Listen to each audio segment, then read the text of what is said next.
हसीना जब रूठ जाती है तो और भी 50 साल पहले भारत के स्वतंत्रता दिवस पर रिलीज हुई यह फिल्म अब सिर्फ फिल्म नहीं बल्कि एक मुकम्मल अनुभव बन चुकी है।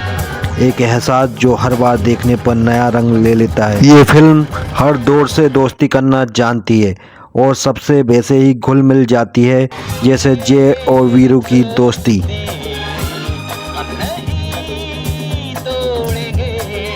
लेकिन ख़ास बात यह है कि इस फिल्म ने मनोरंजन की राह पकड़कर ही समाज और हिंदी सिनेमा के पुराने ज़माने के डरों को चुनौती दी। आज़ादी के बाद की भारतीय फिल्मों में कहानियां अक्सर तयशुदा ढर्रे पर चलती थी, लेकिन शोले की सबसे बड़ी खासियत ये थी कि उसने बॉलीवुड की उन पुरानी रूढ़ियों, खाँचों और स्टीरियोटाइप्स को तोड़ दिया जो बरसों से फिल्मी कहानियों का हिस्सा थे।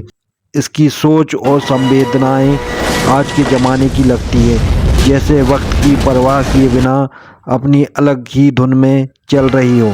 शोले की कई ऐसी बातें हैं जो साफ इशारा करती हैं कि ये फिल्म अपने वक्त से कई कदम आगे की थी। शायद इसी वजह से 50 साल बाद भी शोले हमें पुरानी या समय के पीछे की फिल्म नहीं लगती। इसमें जय और वीरू का किरदार चोर का था, लेकिन बाद में नायक बनकर उभरते हैं।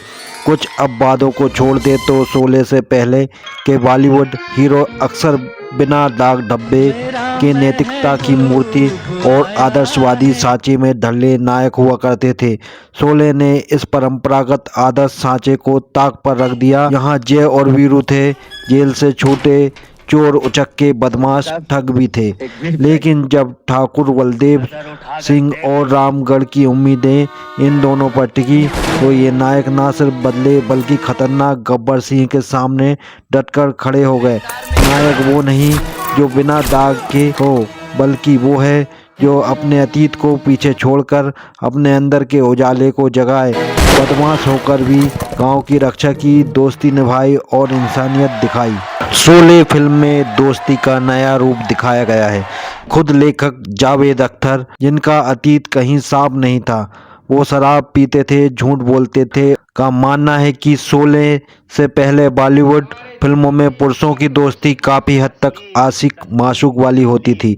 उनका कहना है वो गले लगकर कहते थे, मेरी जान मेरे दोस्त, तूने जान भी मांगी तो क्या मांगी, जैसे डायलॉग होते थे।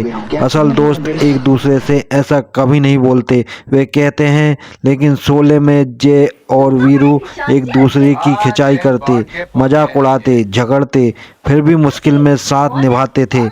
याद है ना वो सीन जब जय वीरू का रिश्ता लेकर बसंती की मौसी के पास जाता है, लेकिन फिर गंभीर होकर बेझिझक एक दूसरे से अपनी आने वाली जिंदगी के बारे में भावनाएं साझा करते हैं। जब वक्त आता है तो जय जान दे देता है, लेकिन बिना किसी डायलॉग बाजी के। इस तरह की दोस्ती और केमिस्ट्री पहली बार शोले में ही देखने को मिली। उसके बाद आने वाली हिंदी फिल्मों की दोस्ती पर इसका गहरा असर पड़ा। शोले का हर किरदार आम लोगों के बीच काफ़ी लोकप्रिय हुआ। हिंदी कमर्शियल फिल्मों में आमतौर पर शहरी या गांव की हीरोइन सिर्फ प्रेमिका ही होती थी, वर्किंग वूमेन नहीं। लेकिन रामगढ़ की बसंती हेमा मालिनी ने बताया कि औरत भी ड्राइविंग सीट पर हो सकती है। टांगे वाली बसंती वर्किंग वूमेन थी तो चार दीवारी से बाहर निकलकर अपना घर चलाती है। वह गांव में इज्जत से कमाती है और शर्मीली नायिकाओं से अलग किसी से भी डरे बिना अपनी बात कहती है। अपने पहले ही सीन में बसंती बता देती है कि लोग हमसे ये भी कहते हैं कि बसंती लड़की होकर टांगा चलाती हो, तो हम उसका जवाब ये देते हैं कि जब धन्नो घोड़ी होकर टांगा खींच सकती है तो बसंती लड़की होकर टांगा क्यों नहीं चला सकती। राधा परंपरा से परे महिला का प्रेम। शोले से पहले रमेश सिप्पी ने अपने निर्देशन में बनी पहली फिल्म अंदाज में भी एक ऐसी महिला के जीवन में प्रेम की संभावना की बात की थी जिसका पति अब इस दुनिया में नहीं है। उस दौर के समाज में आमतौर पर ऐसी महिलाओं के लिए प्यार, श्रृंगार, जीवन की नई शुरुआत की कहानियाँ कम ही होती थी।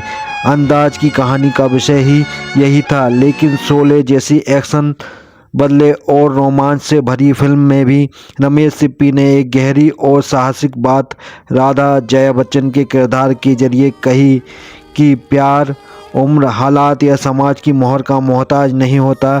इस बात को ना तो भाषण में कहा गया, ना ही किसी संवाद में जोर जबरदस्ती दी।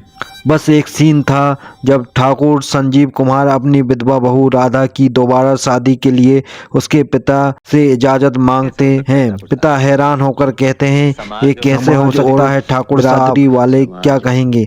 ठाकुर जवाब देते हैं, समाज और बिरादरी इंसान को अकेलेपन से बचाने के लिए बने हैं, किसी को अकेला रखने के लिए नहीं। और फिर क्या, दूसरों के डर से हम अपनी राधा को जीते जी मार डालें। एक मेन स्ट्रीम मसाला फिल्म होने के बावजूद शोले की कई बातों में प्रगतिशील सोच झलकती है और कुछ तो उस दौर के लिहाज से बगावती भी लगती है। एक ससुर अपनी विधवा बहू की फिर से शादी करवाने की कोशिश करता है, वो भी एक ऐसे शख्स के साथ जो अपराधी रहा है, क्योंकि वो जानता है कि उसकी बहू की खुशी इसी में है।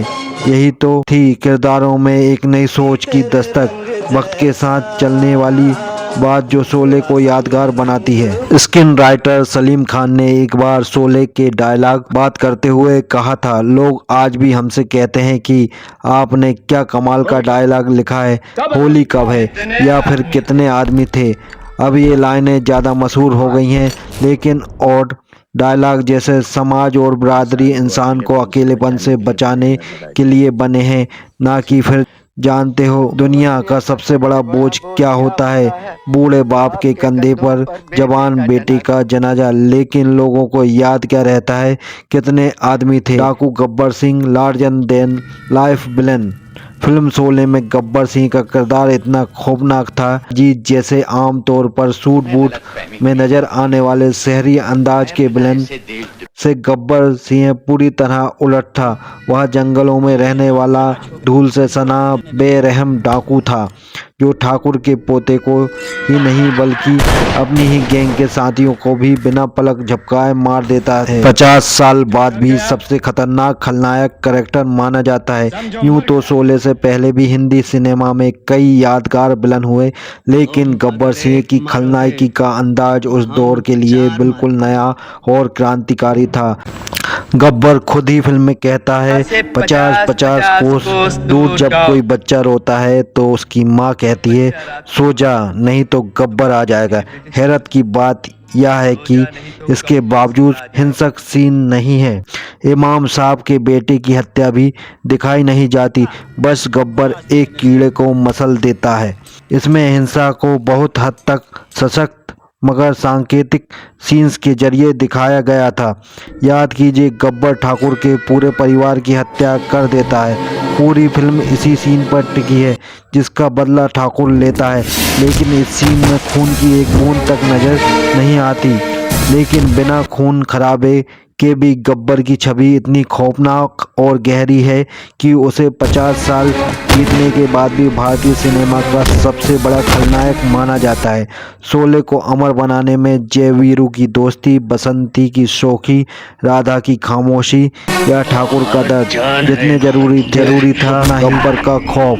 सलीम जावेद ने गब्बर के रूप में सिर्फ एक खलनायक ही नहीं गढ़ा, बल्कि हिंदी सिनेमा का सबसे डरावना और यादगार चेहरा पेश किया, जिसकी गूंज 50 साल बाद भी थमती नहीं है। हॉलीवुड या यूरोपियन फिल्मों से अलग हिंदी फिल्म में शुरुआत से ही कई जॉनर एक ही फिल्म में परोसती रही है।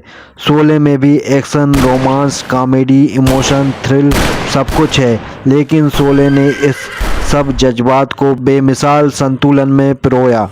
इसकी सिनेमाटोग्राफी, बैकग्राउंड स्कोर, एडिटिंग और कहानी का तालमेल इतना मजबूत था कि हर सीन दिलो दिमाग में बस गया। ना सिर्फ कहानी के मुख्य किरदार बल्कि सांवा, कालिया, जेलर, हरिराम नाई और सूरमा भोपाली जैसे छोटे छोटे किरदार तक लोगों को आज तक याद है और 50 साल बीतने के बावजूद बाकायदा पॉप कल्चर का हिस्सा है।